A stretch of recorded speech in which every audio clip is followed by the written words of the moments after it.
Is your BMW N62 V8 engine leaking antifreeze from the timing chain cover or coolant transfer pipe?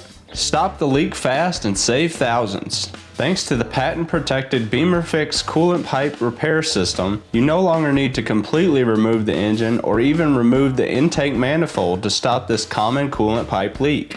These old methods could cost you more than $5,000. But thanks to this new breakthrough BimmerFix repair system, you will only need to remove the water pump and put in a stent. That's right, you only need to remove the water pump. That will save you lots of time or thousands of dollars in labor charges. And BimmerFix is the only coolant pipe repair method with a lifetime warranty for as long as you own your vehicle. The problem is that the front seal of your car's coolant transfer pipe can start leaking in as little as 40,000 miles on these models of 5 Series, 6 Series, 7 Series, and X5 BMWs from 2002 to 2010. Go to BimmerFix.com where you can check out the complete list of compatible cars, read customer reviews, frequently asked questions, and our lifetime warranty.